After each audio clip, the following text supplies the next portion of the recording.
We want to spend some time with you and share with you the work that Wellspring is doing with regard to the COVID-19 or coronavirus, of course, the pandemic that we know is out there, that the entire world is dealing with.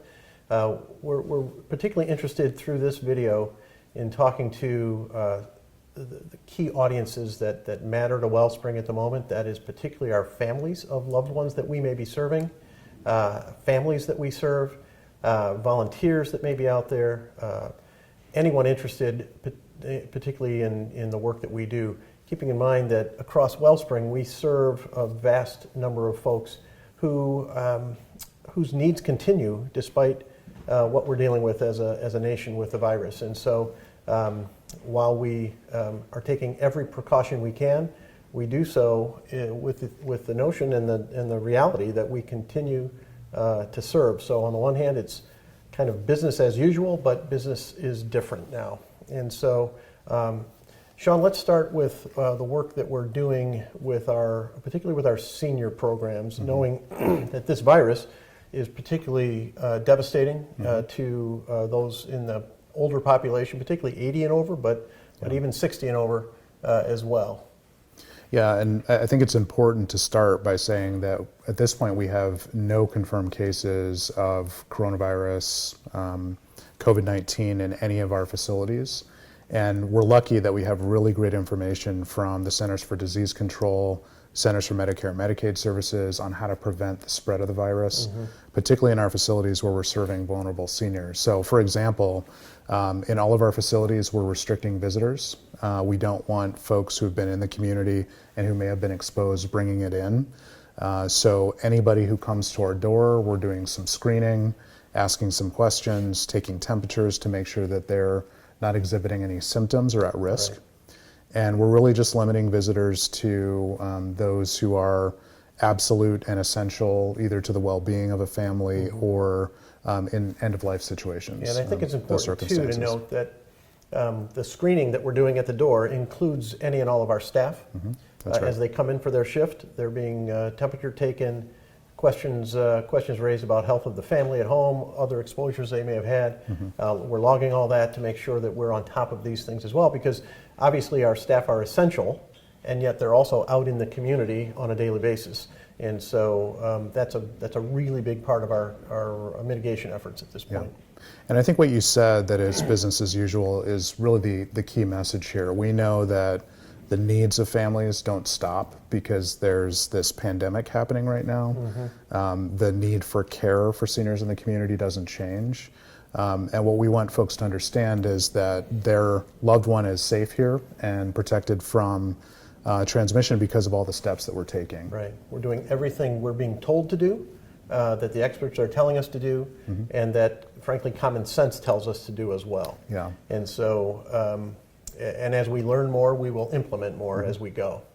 Yeah, and let me just add, that extends to our families in the community. So if we have foster families that are interested in fostering, the need for that hasn't changed. Yeah. We have families in the community that we're still providing services to. Their needs haven't changed. So we're doing things like using more teleconferencing technology, trying to check with if anybody has any symptoms or anything like that, doing some screening before we actually go out to homes.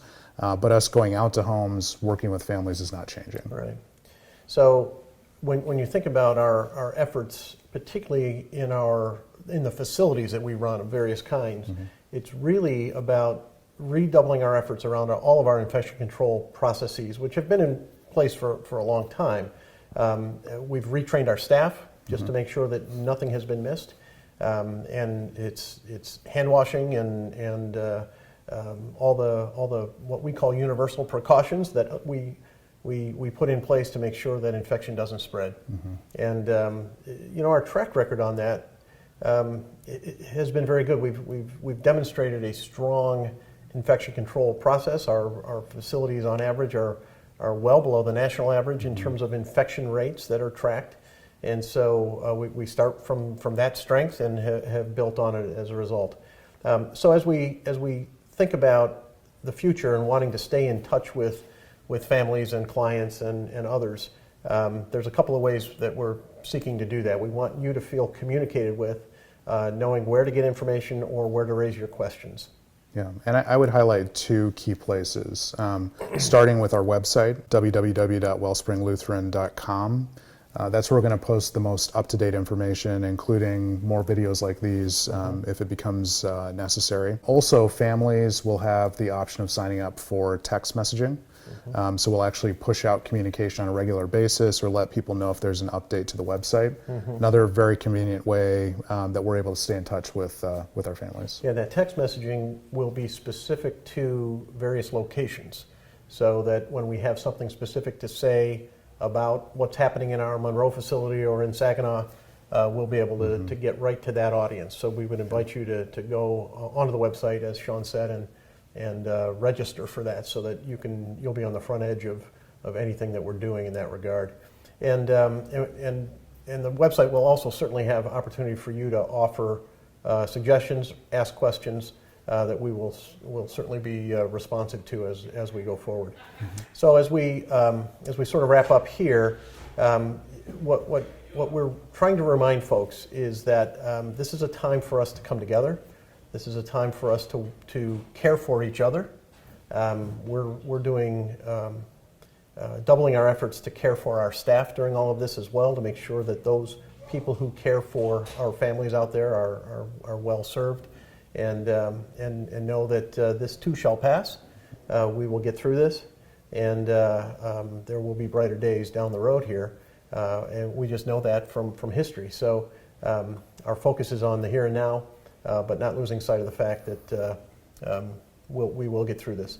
And so we appreciate your prayers. We're certainly praying for all of our staff, all of our clients, our families, that we would be strong and protected through this. And we will continue to keep you updated as we go. Thank you.